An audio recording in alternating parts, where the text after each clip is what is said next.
dan yang lainnya adalah di area pertanian ya Bu Kepala BPS di angka 11%. Area industri manufaktur dan area perdagangan ini saya kira yang menggenjot terkait dengan pertumbuhan ekonomi kita. Salah satunya adalah pertumbuhan industri dan pertumbuhan area perdagangan juga di atas rata-rata nasional. Sehingga parameter atau indikator dari pertumbuhan ekonomi salah satunya bagaimana konsumsi rumah tangga, bagaimana belanja pemerintah, dan tentunya ekspor impor ini menjadi perhatian bagi kami khususnya di pemerintah Provinsi Jawa Timur. Yang salah satunya adalah bagaimana mendorong neraca perdagangan Jawa Timur terus surplus sehingga pergerakan ekonomi di dalamnya juga semakin inklusif. Yang kedua, kita ini dibangun oleh industri kecil dan menengah yang 96%. Dari 846.000 yang ada di sistem industri nasional kita, tentunya salah satunya adalah 96% adalah industri kecil. Dan yang 3%, 2% industri menengah, dan yang lainnya 0, sekian industri besar. Ini adalah menjadi fokus perhatian kami, bagaimana mulai dari pola pendampingan, dari mulai bahan baku sampai dengan pemasaran, bagaimana proses produksinya. Ini adalah juga menjadi perhatian bagi kami. Terkait dengan isu yang terus berkembang, bagaimana pola perdagangan, geopolitik yang berakibat terhadap geoekonomi, ini juga menjadi tantangan kita semua. Tapi kami yakin dengan diperkuat data dari Ibu Kepala BPS dan kita berkolaborasi menguatkan daya saing, membuka poros-poros perdagangan di seluruh dunia maupun di antar provinsi maupun antar wilayah, kita akan menjadi pemenang lagi di triwulan kedua, triwulan ketiga, dan tentunya nanti selama tahun 2026 dan kedepannya. Baik. Wah, menarik ya. Penuh prestasi ini Jawa Timur, walaupun tantangannya cukup besar ya. Cukup besar. Tapi ternyata pertumbuhan ekonomi kita masih tergolong baik, bahkan di atas rata-rata nasional. Sebelum ke Pak Bambang, izin saya ingin mungkin menggali datanya lebih dalam ke Bu Herum. Bu Herum, kalau melihat tadi capaiannya cukup baik gitu ya sebetulnya. Tadi juga sudah disebutkan sektor-sektornya apa saja yang paling menunjang. Nah, ini kalau kita bicara Jawa Timur sendiri sebetulnya yang paling penting gitu dalam sensus ekonomi ini sebenarnya data apa yang nanti akan banyak digali gitu. Jadi untuk kegiatan sensus ekonomi 2026 ini semua sektor ekonomi akan digali. Termasuk pertanian akan kita gali lagi, walaupun 2023 kemarin sudah ada sensus pertanian. Untuk memastikan bahwa tahun 2026 ini melalui sensus ekonomi 2026, nanti datanya menjadi data yang paling lengkap, komprehensif, dan akan menjadi tahun dasar baru untuk penghitungan PDB maupun PDRB. Itu cakupan untuk sensus ekonomi 2026 ini. Jadi berbeda memang dengan sensus ekonomi 10 tahun yang lalu. Memang setiap 10 tahun sekali ya Bu ya, sensus ekonomi. Betul. Itu ya dilaksanakan setiap 10 tahun. Yang paling, kalau sekarang mungkin kan ada kondisi global yang tadi mungkin Pak Iwan sudah sedikit juga menyebutkan ya, ini efeknya akan sangat besar. Nanti juga apakah efek-efek itu juga akan digali lebih dalam melalui sensus ekonomi di 2026 ini, Bu Herum? Ya, tentu nanti dari hasil sensus ekonomi, dari kegiatan yang kami catat, baik profil maupun juga dari aktivitas, itu juga akan menggambarkan bagaimana kondisi perekonomian ini terkait dengan berbagai perubahan maupun perkembangan, Mbak Tika, termasuk misalnya terhadap teknologi informasi. 10 tahun yang lalu kegiatan ekonomi nggak ada yang digital mungkin ya. Tapi untuk sensus tahun ini kegiatan ekonomi secara digital itu akan luar biasa, dan ini akan kami potret. Baik. Itu catatan pentingnya ya Bu ya. Jadi nanti kita akan meng-highlight mungkin dalam sensus ekonomi 2026 ini, karena memang sudah banyak sekali aktivitas ekonomi yang sifatnya digital. Nanti juga ini akan menjadi fokus dalam sensus ekonomi 2026 terutama di Provinsi Jawa Timur ya. Baik, kita ke Pak Bambang. Pak Bambang, ada Bu Herum di sini berkaitan dengan data, kemudian juga ada Pak Iwan berkaitan dengan ekonomi dan terutama dalam hal perindustrian dan perdagangan. Nah, mungkin kita akan gali dari sisi teoritis begitu. Seberapa penting sebetulnya keberadaan data untuk menunjang strategi-strategi dalam pertumbuhan ekonomi, dan kalau kita bicara di Jawa Timur dengan kondisi yang saat ini sedang terjadi, data apa yang sebetulnya paling urgent? Apakah betul memang data digital, data tentang perekonomian digital ini menjadi sangat urgent untuk segera digali begitu, atau seperti apa? Terima kasih Mbak Tika. Ada pepatah Cina itu mengatakan begini, sebuah foto itu mewakili 1000 kata. Jadi dari suatu foto kita bisa cerita banyak. Nah, saat ini BPS ini seperti sedang membuat foto. Nah, yang foto tersebut nanti bisa dibaca oleh khalayak gitu ya. Karena kalau informasinya itu salah, pengambilan keputusan tentunya akan menjadi salah. Nah, di sini tentu kita melihat BPS sedang berjuang sebaik-baiknya per 1 Mei Bu ya, sensusnya ini 1 Mei ini. Betul, Nah, 1 Mei ini untuk sensus ekonomi. Nah, dari sensus ekonomi ini apa yang kita dapat kalau dalam tataran konsep dasar, mohon maaf Ibu Bapak itu ya, itu kan pada gilirannya nanti akan ketemu ini tataran teori itu ya, mohon maaf ya. Yang namanya tabel input output dari situ. Jadi dari hasil sensus ini salah satunya itu akan menjadi ke sana. Dari tabel IO ini, input output itu, nanti kita akan tahu, Mbak Tika, mohon maaf, akan tahu apa? Akan tahu identifikasi sektor-sektor tadi. Sektor apa yang menjadi sektor unggulan di wilayah tersebut. Sektor apa yang menjadi sektor potensial atau sektor tertinggal. Jadi 3 ini akan kita temukan dari tabel IO dengan beberapa proses yang kita lakukan. Akan ada terlihat di Jawa Timurku sektor sing tertinggal opo ae yang boleh kita wis lopo pasai gitu. Atau sektor potensial yang perlu kita elus-elus lebih apa ya, lebih intens supaya dia bisa berkembang, atau sektor unggulan yang selama ini memang sangat diandalkan, tadi mohon maaf sudah disebutkan oleh Pak Iwan tadi. Dari sana nanti kalau kita teruskan ya, dari sektor-sektor ini akan ada yang namanya multiplier employment. Jadi akan ada namanya multiplier income. Jadi multiplier ini yang akan terjadi setelah sektor-sektor itu diketahui. Sebab kita betul-betul mengidentifikasi, tahu gitu ya dari sektor tadi, sektor potensialnya apa aja, sektor tertinggalnya apa saja, sektor keunggulannya apa saja. Terus kita juga akan tahu sektor-sektor yang mempunyai forward linkage dan backward linkage. Artinya sektor yang mempunyai keterkaitan ke depan, sektor iki akan digunakan oleh sektor yang lain. Nah, itu maksudnya gitu. Dan sektor ini memberdayakan atau menggunakan sektor yang lain, backward linkage. Jadi sektor ini akan diketahui dengan baik oleh Ibu Bapak pengambil keputusan di dinas-dinas di Jatim itu nanti. Jadi bahwa sektor ini backward linkage memerlukan sektor-sektor apa forward linkage digunakan oleh sektor-sektor apa saja. Nah, jadi dalam tataran konsep dasar, dalam tataran teori, sangat penting, sangat diperlukan yang namanya, mohon maaf, sensus ekonomi ini. Jadi sejak tahun 1986 kalau nggak salah sensus ekonomi ya. Betul, yang 86, 96, 2006, 2016, terus sekarang 2026. Cuman saya baru ngeh tadi, ternyata juga ada di 2026 ini sektor pertanian Bu ya. Dalam benak saya sektor pertanian ini sudah ditinggal kalau sensus ekonomi, enggak gitu ternyata ya. Khusus di 2026 termasuk sektor pertanian. Oh, ikut gitu ya. Biasanya terpisah tadi. Kira-kira mungkin karena memang salah satu faktor penggerak ekonominya dan target proyek strategis nasionalnya salah satunya ketahanan pangan, mungkin itu ya Bu ya. Salah satu faktor kenapa akhirnya dimasukkan juga ini sensus pertimbangannya karena akan menjadi tahun dasar baru penyusunan PDB maupun PDRB.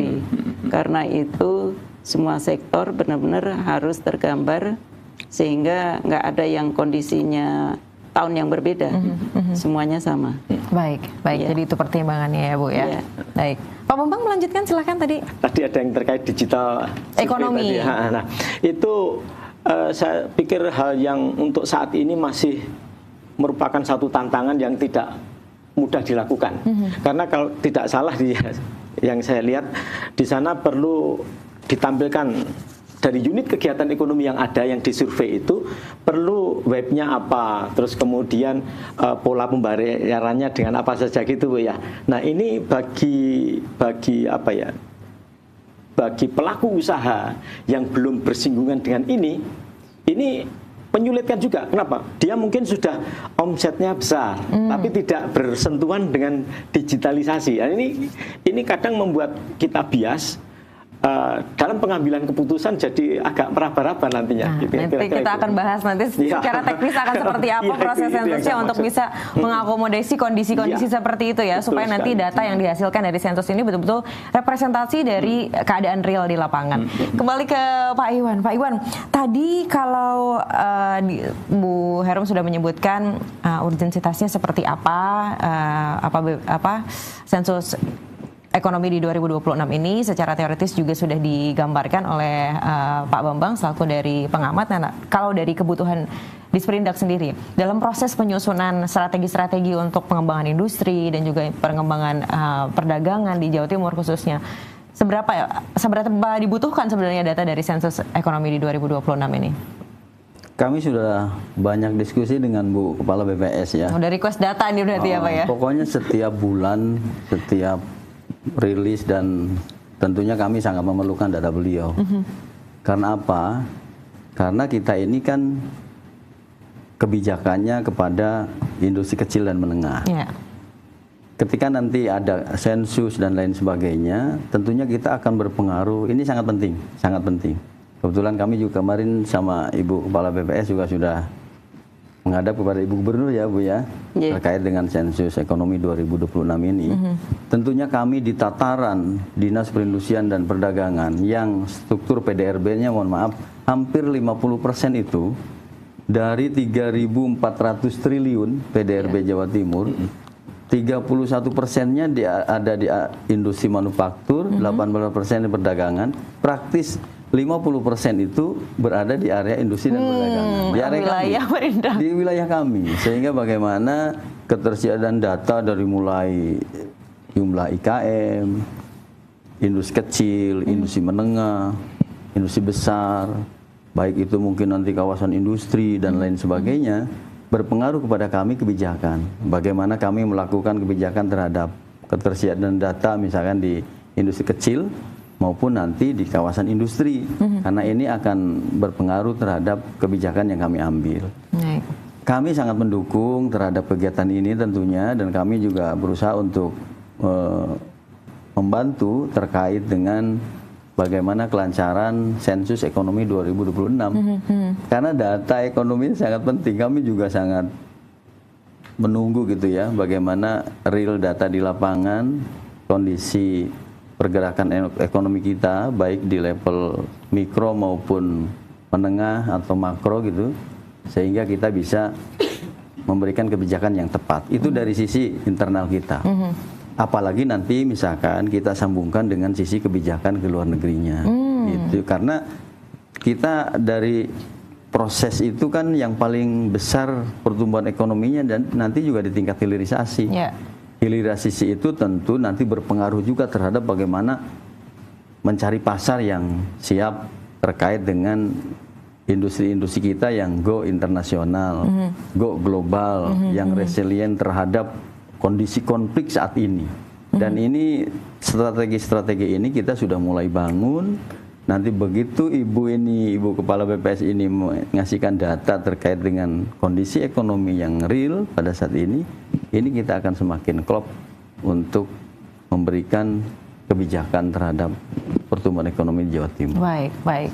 Sedemikian urgent Bu, datanya sangat dinantikan bukan hanya untuk internal di Provinsi Jawa Timur, tapi juga untuk bagaimana komoditas-komoditas yang ada di Jawa Timur ini nanti bisa hilirisasinya bisa diterima juga nanti pada produk-produk hasil hilirisasinya bisa diterima juga di tingkat global. Datanya sangat se-urgent itu. Lantas bagaimana akhirnya BPS berupaya untuk memastikan, ini kan banyak yang bergantung datanya pada BPS, untuk memastikan bagaimana data yang dihasilkan nanti representatif, sepenuhnya representatif, adakah pihak-pihak lain yang juga diikut sertakan untuk memastikan datanya nanti bisa betul-betul bisa valid begitu dalam sensus ekonomi 2026 ini? Iya Mbak, jadi ceritanya memang agak panjang tapi mungkin saya persingkat saja. Jadi untuk sensus ekonomi ini persiapannya itu juga melibatkan kementerian dan lembaga. Baik. Karena datanya harus bisa digunakan oleh kementerian lembaga. Sehingga kuesioner yang kami bangun itu sudah mengakomodir kepentingan-kepentingan kementerian lembaga karena nanti untuk pembangunan ekonomi maupun pembangunan di masing-masing sektor. Setelah kami sudah membangun persiapan tersebut, untuk pelaksanaannya sendiri, untuk Jawa Timur, kami itu melibatkan petugas yang cukup banyak. Baik. Karena memang Jawa Timur ini wilayahnya luas, potensinya juga tinggi. Jadi ada variatif sekitar, juga kayaknya ya bentuk-bentuk industri dan ininya tadi ya. betul, tantangan geografisnya, tantangan masyarakatnya, tantangan jenis usahanya juga. Jawa Timur ini cukup lengkap dan Jawa Timur ini merupakan ekonomi yang potensial. Untuk Pulau Jawa ini tertinggi nomor 2 setelah DKI. Karena itu Jawa Timur benar-benar menjadi salah satu barometer dari dalam keberhasilan sensus ekonomi ini. Jadi dalam persiapan kami sudah pada tahapan untuk rekrut petugas yang nanti sebentar lagi mungkin 2-3 hari lagi akan kami umumkan. Kami akan melibatkan 51.000 petugas lebih. Itu yang nanti tersebar ke seluruh Jawa Timur dan akan melaksanakan pendataan.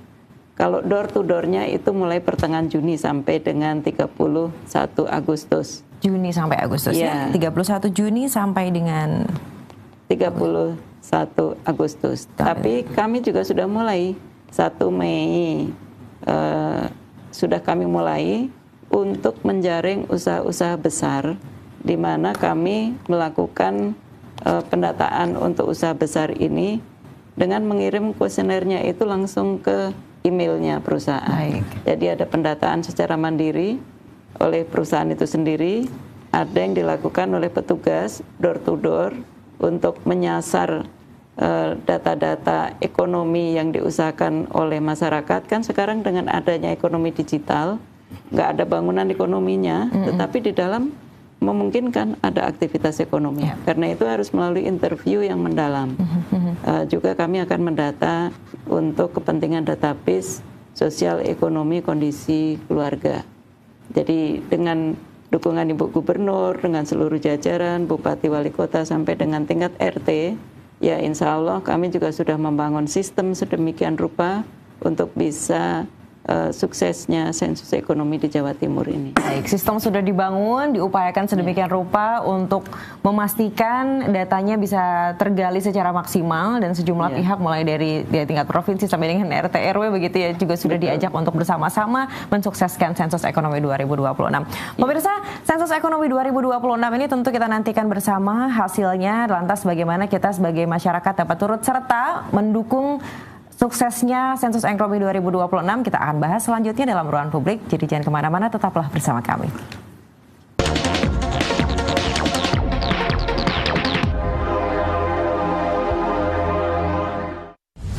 Selamat datang di TVRI Trends. Pusat hiburan dan informasi.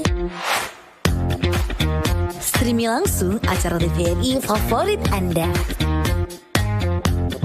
Akses video on demand, tonton kapan saja dan di mana saja. Download sekarang gratis hanya di App Store dan Google Play.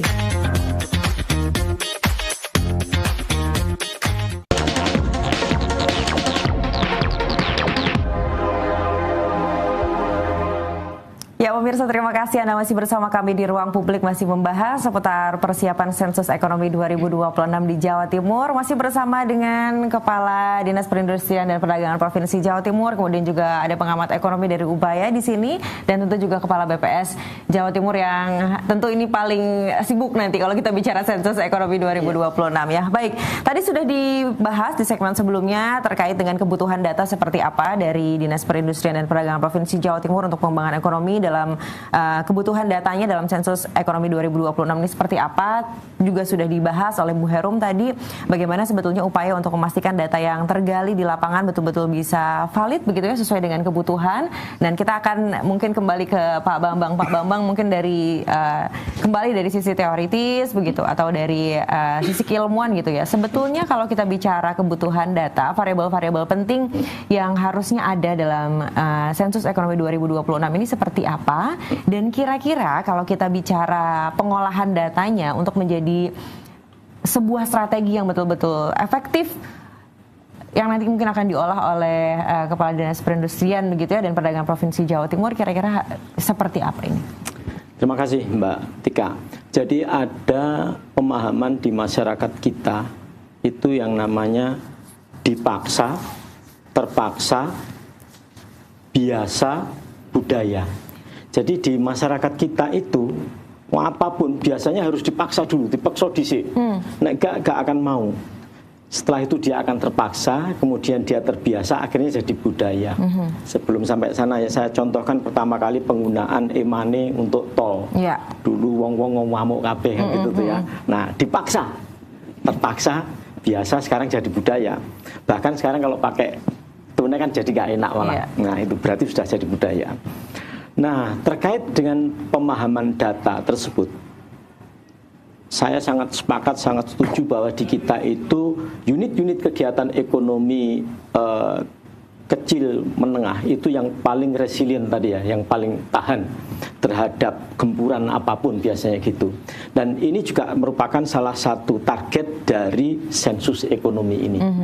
Nah, maka di dalam sensus ini yang tadi dipaksa, terpaksa, biasa jadi budaya. Ini juga tidak mudah dengan 51 person Ibu ya tadi ya. Itu nanti dia harus memaksakan. Orang-orang kan tidak terbiasa toh ngisi iki gaya apa sih aku gak oleh apa-apa. Biasanya kan seperti itu pemahaman ini kan seperti itu.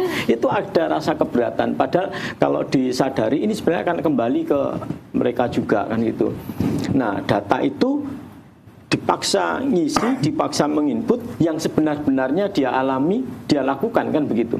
Apa saja tentu saja di situ kita mesti tahu itu data kapan. Yeah. Nah, ini yang terpenting dulu, kapan itu dilakukan. Jadi mesti tidak boleh terlewatkan. Kapan?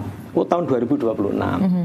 Nah, terus satuannya apa? Nah, satuan data ini apa? Misalnya pendapatannya dia, satuannya apa? Kemudian misalnya input dia selama ini apa saja, satuannya apa? Nah, seperti itu. Kemudian yang berikutnya adalah ini di mana? Jadi di mana? Apakah itu data di Sidoarjo, Surabaya, macam-macam tadi? Karena setiap wilayah kadang memunculkan pemahaman yang berbeda. Saya tambahkan tadi diingatkan, Ibu, jadi ketersediaan data tadi adalah di samping keterkaitan antar sektor tadi ya, juga bahwa kecukupan yang ada di Jatim ini, saya juga ingat Bu Gubernur waktu itu bilang kita siap mensupport kebutuhan IKN. 80% kebutuhan pangan siap ditangani oleh para kepala dinas yang ada teman-temannya Pak Iwan ini. Untuk siap kita kirimkan beras, nanti jagung, macam-macam seperti itu pada saat ada agenda TPID meeting itu, saya ingat itu. Nah, terkait dengan data tersebut, jadi artinya tidak sekedar antar sektor tapi juga ke wilayah yang berbeda. Kalau memang kita mampu, di Jawa Timur mampu, tadi sudah disebutkan kita leading dibanding angka-angka pertumbuhan nasional kan begitu. Nah, jadi yang diperlukan tentu saja adalah ketepatan data tersebut, Mbak Tika. Data itu di mana, kapan, satuannya apa saja, yang dibutuhkan apa, kelemahannya apa, kebutuhannya apa. Nah, ini harus tepat. Sebab kalau tidak tepat nanti muncul jadi tabulasi dipublish. Yaitu tadi data yang salah akan memunculkan pengambilan keputusan yang salah. Kira-kira demikian, Mbak. Baik. Itu yang menjadi catatan penting ya. Baik, Pak Iwan, nanti kan tentu hasil yang paling dinantikan ini kan ya data yang valid tadi ya. Sudah diupayakan betul prosesnya bisa sepenuhnya representatif dari kondisi real di lapangan. Nah, yang sering kali menjadi PR adalah kalau industri-industri besar tentu mereka melek tentang kebutuhan data. Tapi kalau kita bicara tadi kita UMKM ternyata yang menunjang paling banyak Pak, kan pertumbuhan ekonomi di Jawa Timur ya. Nah UMKM ini kebanyakan ya kecil tadi Pak, industri kecil. Nah bagaimana mungkin Dinas Perindustrian dan Perdagangan Provinsi Jawa Timur memastikan UMKM ini juga dapat mengakses data yang dihasilkan dari Sensus Ekonomi 2026 ini untuk memastikan strategi-strategi yang akhirnya mereka gunakan ini juga menjadi sebuah strategi yang sangat efektif, sehingga ini tentu multiplier efeknya adalah hasil pertumbuhan ekonomi yang jauh lebih meningkat lagi di Jawa Timur. Akan adakah kelas-kelas, workshop atau semacamnya mungkin yang mensosialisasikan hasil sensusnya nanti ke depan untuk UMKM khususnya? Jadi kami sudah sepakat dengan Ibu Kepala BPS bahwa area industri kecil itu yang menjadi tantangan. Salah satunya adalah bagaimana digitalisasi itu yang harus menjadi fokus oleh kita di Sperindak dan tentunya dengan Dinas Koperasi dan UMKM. Kami fokus di area industrinya. Kalau industri kecil pasti itu UMKM. Tapi UMKM belum tentu itu industri, kan seperti itu.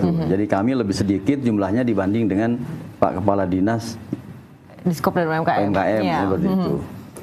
Apa yang sedang kami lakukan adalah bagaimana kita sekarang mendorong pendampingan di area, ya tentunya kita melakukan kurasi di area bagaimana terkait dengan standarisasi. Standarisasi ini sangat penting karena apabila industri-industri kecil kita akan go internasional, ya standarisasinya juga harus standarisasi internasional. Itu yang menjadi tugas kami sekarang berjalan, bagaimana kita pendampingan di area itu sampai dengan pendampingan sertifikasi dan lain sebagainya, standarisasi, sertifikasi dan lain sebagainya. Yang kedua emang digitalisasi produk ini yang menjadi tantangan di industri kecil. Nah ini juga kita terus berupaya, setiap tahun kita punya program bagaimana bimbingan dan edukasi terkait dengan digitalisasi. Kebetulan kita dibantu dengan UPT-UPT teknis kita untuk desain kemasan, ada UPT-nya, untuk desain digitalisasi kita ada. Nanti kami yang mungkin akan mendapat dukungan dari hasil sensus ini, di mana ini posisi IKM ini penyebarannya, di area mana ini potensinya apa. Mungkin di Lumajang beda dengan area misalkan Bojonegoro, kan seperti itu. Itu yang menjadi nanti akan kami menjadi supporting bagi kami di dalam memberikan kebijakan terhadap bagaimana pembinaan industri kecil itu. Digitalisasi terus berproses. Masalah keterbatasan itu seperti biasa ada pasti di dalam pengambil kebijakan, tetapi kami bersama pemerintah pusat, pemerintah daerah dan kabupaten, proses digitalisasi IKM itu terus berjalan. Nanti mungkin ada kesulitan-kesulitan di lapangan terkait dengan emang korporasi dengan industri kecil kan pasti berbeda. Kami 871.000, hampir 872.000 industri kecil. Nanti mungkin bisa berubah ketika Ibu Kepala BPS mengadakan sensus. Itu yang terdaftar di dalam sistem industri nasional kita. Ada 871.000, 96%-nya itu adalah industri kecil. Ini adalah tantangan bagi kita untuk bagaimana industri-industri kecil itu secara digital juga sudah maju, secara desain produk, daya saingnya juga bersaing di tingkat internasional. Itu tugas kami. Dan itu sedang berjalan. Sehingga bagaimana mereka ini bisa melakukan ekspansi keluar. Pesan dari Ibu Gubernur adalah bagaimana kita syaratnya harus menguasai poros-poros perdagangan. Baik itu untuk berbagai negara, baik itu misalkan berbagai pulau dan provinsi, dan itu sudah berjalan. Sehingga dengan adanya nanti data dari Ibu Kepala BPS yang baru misalnya sensus ekonomi, kita akan semakin kokoh, akan semakin detail. Ini area mana yang harus diutamakan di dalam pembinaan pertama. Dan ketika ketemu nanti potensinya di area misalkan Matraman, di area Tapal Kuda, apa potensinya, kita juga bisa memetakan. Dan kita bisa membantu hadir pemerintah dalam rangka memfasilitasi pasarnya yang selama ini mungkin sedikit banyak terganggu kan sedikit, karena mereka kan sebagai backbone kita, sebagai pertumbuhan ekonomi yang sangat mendukung terhadap keberlangsungan perputaran ekonomi Jawa Timur. Baik, sebelum masuk ke hasil sensus dari sensus ekonomi yang nanti akan dilakukan oleh BPS, mungkin dari Dinas Perindustrian dan Perdagangan Provinsi Jawa Timur saat ini sudah ada map-map tertentu, Pak, mapping. Misalnya yang ini wilayah ini potensinya apa, wilayah ini potensinya sedikit, mungkin bisa digambarkan juga ke pemirsa. Tentunya sudah ada kita. Area-area misalkan di area Sidoarjo itu jago terhadap misalkan sepatu dan lain sebagainya. Baik. Di area misalkan Malang itu juga terkait dengan kondisi makanan dan minuman. Karena Mbak Tika, dari 31% yang disampaikan oleh Ibu Kepala BPS, industri manufaktur itu, hampir 42% itu adalah industri makanan dan minuman. Dan itu sangat inklusif, sangat menyebar di seluruh Jawa Timur. Oke, jadi terkait dengan industri tembakau, industri farmasi, itu mungkin penyebarannya bisa dilihat. Tembakau itu ada di daerah Jember, di daerah Madura, di daerah Bojonegoro.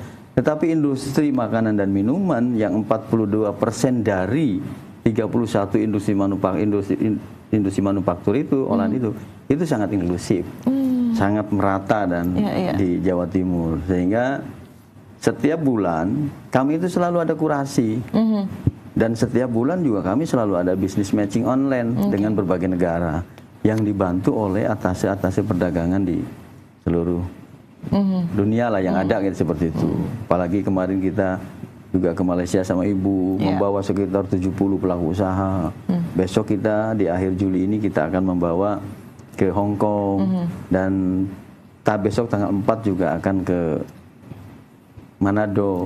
Bu Kepala BPS menyimak sehingga bagaimana alur perdagangan, alur distribusi barang kita ke area timur gitu, seperti itu. Nah, ini memang ini yang mungkin juga belum banyak diketahui oleh masyarakat, Pak. Kalau ternyata pemerintah Provinsi Jawa Timur itu secara aktif menggandeng industri-industrinya, bukan hanya untuk bisa survive di Jawa Timur, tapi bagaimana kemudian ini juga dipasarkan ke berbagai wilayah di Indonesia, bahkan juga di luar negeri. Ini ada istilahnya misi dagang ya, Pak ya. Misi dagang dan investasi ini betul-betul diupayakan kerjasama ini terjadi, kerja perdagangan dan perindustrian ini terjadi antara Provinsi Jawa Timur dengan berbagai provinsi, bahkan seluruh provinsi di Indonesia ya. Dan yang terbaru nanti juga ini akan di Manado ya. Nanti ini juga menarik, itu adalah bagian dari salah satu program yang ternyata harusnya ini memang punya dampak signifikan terhadap pertumbuhan ekonomi karena marketnya akhirnya betul-betul dibuka begitu ya, Pak ya. Nah, itu yang sangat menarik. Baik, kembali ke sensus ekonomi 2026, Bu Herum. Bu Herum, tadi sudah sedikit disinggung oleh Pak Bambang, ada tantangan tersendiri. Kalau kita bicara ekonomi digital, sebenarnya banyak, ini harusnya menjadi sebuah cara menjalankan pemasaran yang baru untuk UMKM kita. Tapi masih sangat challenging begitu untuk mereka.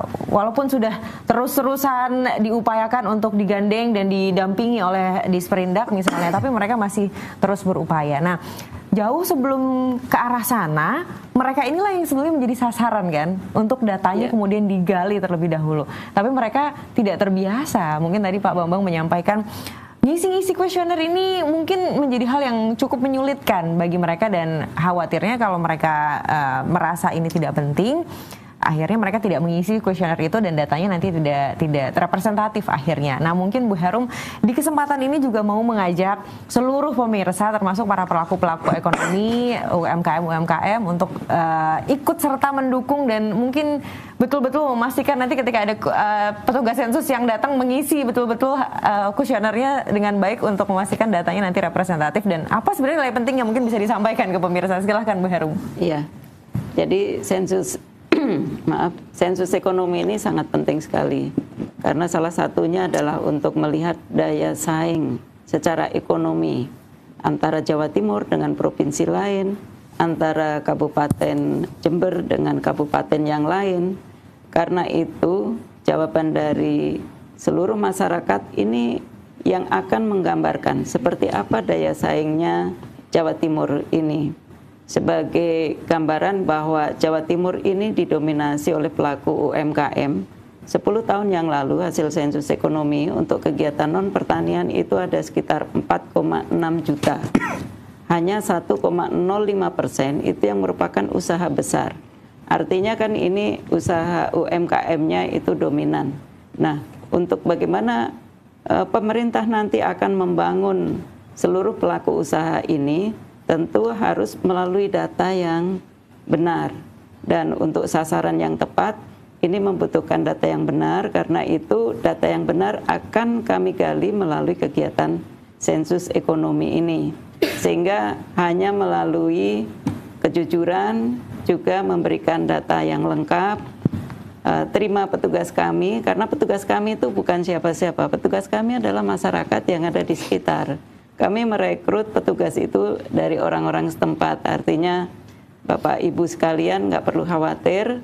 Petugas ini juga sudah kami latih untuk bisa menginterview, bertanya apa saja yang akan dicatat, dan apapun yang kami catat ini rahasia yang dijamin oleh undang-undang. Jadi kami nggak akan membocorkan data-data ini karena ini menjadi data negara. Artinya kesuksesan sensus ekonomi ini sangat dipengaruhi oleh bagaimana partisipasi aktif dari seluruh masyarakat di Jawa Timur ini. Baik, jadi ayo sama-sama pemirsa kita dukung sensus ekonomi 2026. Pastikan semua petugas yang datang untuk melakukan survei disambut dengan baik, karena data yang akan Anda berikan nanti akan dijaga betul-betul karena ini sudah dijamin oleh undang-undang. Dan yang paling penting adalah data tersebutlah yang nanti akan menjadi sebuah bahan untuk mengolah kebijakan strategis yang tentu dampaknya nanti akan kita rasakan juga sebagai para pelaku ekonomi yang harusnya bisa meningkatkan pertumbuhan ekonomi di Jawa Timur, gitu ya Pak Iwan dan juga Bu Herum. Baik, kembali ke Pak Bambang. Pak Bambang, tentu kalau kita bicara pertumbuhan ekonomi, perputaran barang dan jasa yang ada di satu wilayah ini menjadi salah satu hal yang penting. Ini tentu berimplikasi besar terhadap angka pertumbuhan ekonomi. Tapi di sisi lain tentu juga kita ingin menghadirkan investasi. Karena dengan menghadirkan investasi tentu perputaran ekonominya menjadi semakin besar.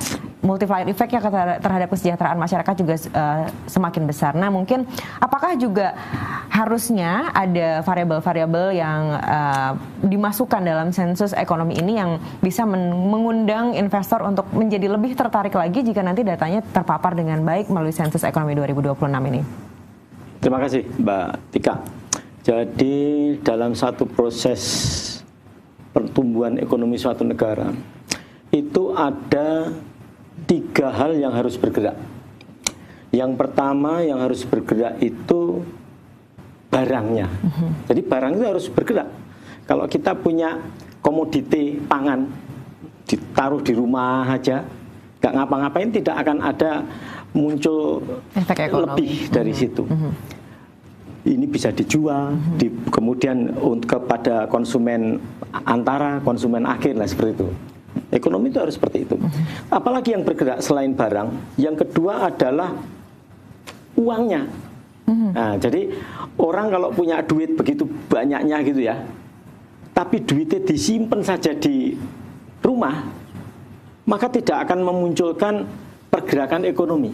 Jadi duitnya banyak gitu ya, 1 triliun tapi ditaruh di rumah, akan beda dengan 1 triliun ini dibuat dia akhirnya buka resto di situ, merekrut tenaga kerja dan lain-lain dan lain-lain. Ini implikasinya beda. Jadi ada 2, yang pertama yaitu barang, kemudian uang. Yang ketiga yang harus bergerak itu adalah orangnya. Jadi ada barangnya bergerak, uangnya bergerak, orangnya harus bergerak.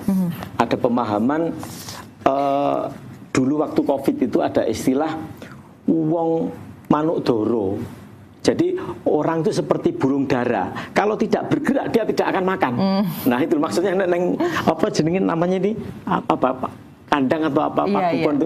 Ya dia tidak akan makan. Maka untuk bisa makan si burung dara ini harus terbang. Nah pun demikian orang itu harus bergerak, sehingga untuk proses terjadinya ekonomi itu bertumbuh harus ada bergerak. Seperti artinya kalau orang naik sepeda itu seperti itulah. Jadi gambaran ekonomi bergerak itu kalau orang naik sepeda. Kalau sepedanya bergerak, maka sepedanya akan jalan dari sini ke sana. Tapi kalau tidak bergerak, dia akan jatuh. Nah, di tengah perjalanan akan menemui lubang, gundukan, kerikil, dan itu tantangannya. Seperti itu gambarannya. Nah, Kemudian apa yang diperlukan di sana untuk supaya jadi bergerak ini? Disinilah tantangan dari timnya BPS ya, itu untuk mengidentifikasi apa saja yang betul-betul ini bisa memunculkan ketercukupan data. Kalau kemudian setelah selesai tabulasinya dipublish, investor masuk. Gambarannya seperti itu urutan. Baik. Pak Iwan, ada rencana juga mungkin nanti data dari BPS hasil sensus ekonomi juga tentu ini jadi sebuah daya tawar baru untuk investor-investor di Jawa Timur. Ada rencana begitu juga ke depan atau seperti apa? Ya tentunya ini areanya berada di area OPD investasi ya. Tetapi kami dengan investasi itu kan selalu bergandengan tangan. Misi dagang dan investasi selalu seperti itu. Salah satu syaratnya dari pertumbuhan ekonomi juga kan investasi juga yang terbuka, sehingga dari pemerintah Provinsi Jawa Timur tentunya berkomitmen bagaimana mempermudah masuk investasi, salah satunya dengan proses perizinan yang lebih baik, proses perizinan yang selama ini terus didorong oleh Ibu melalui Dinas Penanaman Modal dan Pelayanan Terpadu Satu Pintu untuk perbaikan dan proses cepat terkait dengan itu. Nah, nanti terkait dengan bagaimana investasi untuk banyak masuk ke Jawa Timur khususnya, tentunya ini menjadi tantangan kita, kami semua ya. Karena setiap pergi kita ke berbagai provinsi atau berbagai negara, yang ditawarkan salah satunya juga keunggulan dan tentunya kesiapan kawasan-kawasan industri kita, kawasan-kawasan wilayah kita, dan apalagi sekarang pengembangan ke area Matraman itu, kawasan industri itu menjadi faktor utama di dalam investasi ini berdatangan. Karena satu investasi saja misalnya sekian triliun, maka dampaknya terhadap tenaga kerja UMKM juga sangat luar biasa. Nah ini nanti akan tentunya dibantu oleh Ibu BPS untuk memastikan bagaimana kondisi kesiapan kawasan-kawasan industri kita. Kami punya data, kita sudah koordinasi terus, tapi nanti bagaimana kesiapan itu sambil berjalan kita akan juga sambil mempromosikan terkait dengan investasi itu. Karena sangat penting terkait dengan pertumbuhan ekonomi itu ya sangat penting. Kedatangan investasi itu sangat kita dambakan semua kan seperti itu. Baik. Sudah masuk ya Bu ya, variabel-variabel yang kira-kira nanti bisa memberikan daya tawar tersendiri untuk para investor, itu juga masuk dari hal-hal yang juga digali dalam sensus ekonomi 2026 ini ya? Betul, jadi nanti dari sensus ekonomi itu kan juga akan menggambarkan struktur input-output. Nah dari input-output itu nanti akan tergambar bagaimana efisiensi dalam proses produksi di Jawa Timur. Kalau kita lebih efisien dibanding dengan daerah lain, itu akan menjadi daya tarik bagi investor, karena akan menjanjikan untuk berkembang atau mendapatkan margin yang lebih karena efisien tadi. Itu kami cakup di dalam sensus ekonomi, dan itu nanti akan tergambar di setiap sektor akan seperti apa, mana yang sektor yang paling efisien, mungkin industri karena sudah menggunakan teknologi yang lebih canggih gitu ya. Mungkin pertanian tidak, itu juga tergambar dari data angkatan kerja BPS. Ketika ada sektor yang menghasilkan produk tapi harus menggunakan tenaga kerja yang tinggi, berarti dia produktivitas tenaga kerjanya berbeda dengan yang sektor menggunakan tenaga kerja yang lebih sedikit. Industri adalah termasuk yang efisien di Jawa Timur. Baik. Wah, semakin tidak sabar menantikan hasil dari sensus ekonomi 2026. Semoga semua prosesnya berjalan dengan lancar. Amin. Datanya kita nantikan bersama. Tentu ini diharapkan bisa menjadi sebuah input untuk keputusan-keputusan strategis yang tentu arahnya adalah pengembangan ekonomi Jawa Timur yang jauh lebih baik lagi. Kita sudah di penghujung acara.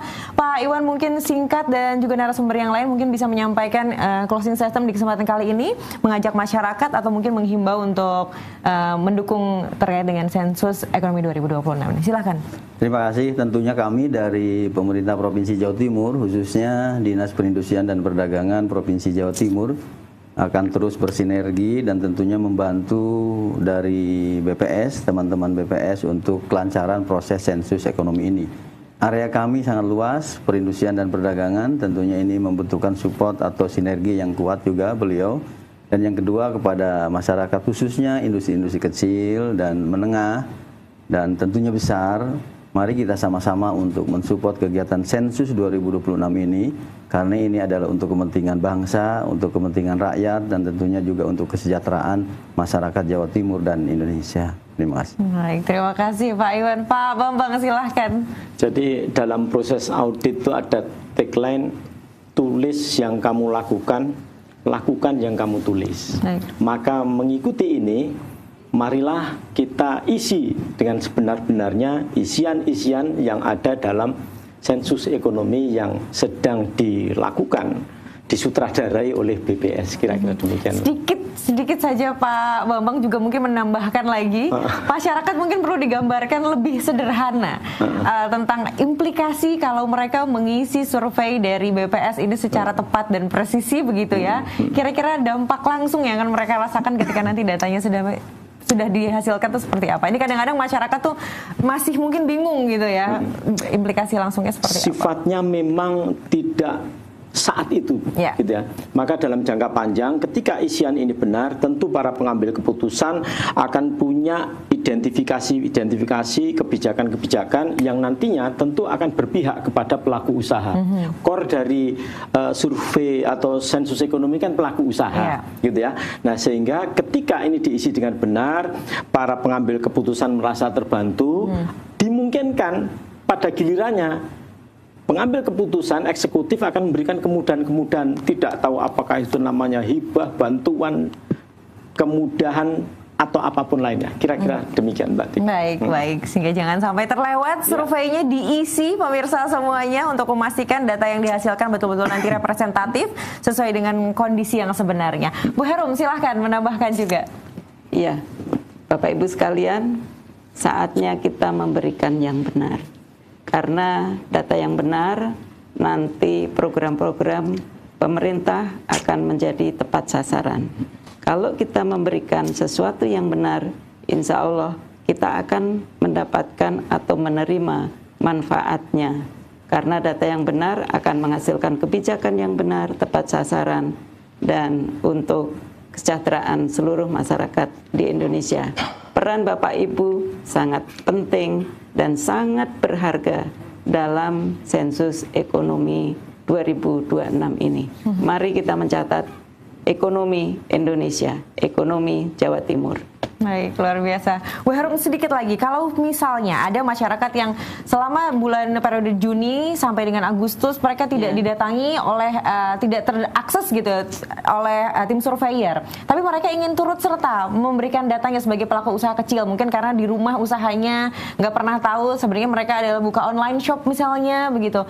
Apa yang harus mereka lakukan? Kemana mereka harus datang menyetorkan datanya? Bapak Ibu bisa melapor ke aparat pemerintah setempat, misalnya ke kelurahan, atau langsung ke BPS. Jadi BPS ini buka 24 jam. Ada namanya call center untuk mengadu, atau mungkin kalau ada kesulitan, atau ada keraguan, apakah ini benar petugas dari BPS atau bukan, silahkan. Baik. Jadi bisa ya Bu ya langsung itu aksesnya. Barangkali ini kan ada semangat nih, semuanya ingin mendukung kesuksesan sensus ekonomi 2026. Nah kalau misalnya belum terakses maka itu tadi caranya ya pemirsa ya. Jangan sampai terlewat, kita dukung sama-sama kesuksesan sensus ekonomi 2026. Dan tadi sudah dipaparkan oleh Pak Iwan. Pak Iwan, terima kasih banyak telah memberikan gambaran kita semua tentang bagaimana urgensitas dari kebutuhan data untuk pembangunan ekonomi di Jawa Timur. Pak Bambang juga tadi sudah menggambarkan kepada kita semua, dan tadi Bu Herum sudah menggambarkan jauh lebih teknis lagi proses pengambilan datanya nanti seperti apa, variabel-variabel pentingnya, dan nanti pengolahan datanya juga nanti kan seperti apa. Jadi ayo pemirsa kita sukseskan sama-sama sensus ekonomi 2026. Pemirsa, di kesempatan kali ini saya senang sekali bisa mempersamai Anda untuk menggali bersama-sama terkait dengan persiapan sensus ekonomi 2026. Saya Tika Aziz pamit undur diri dari hadapan Anda. Sampai jumpa. Wassalamualaikum warahmatullahi wabarakatuh. Waalaikumsalam warahmatullahi wabarakatuh.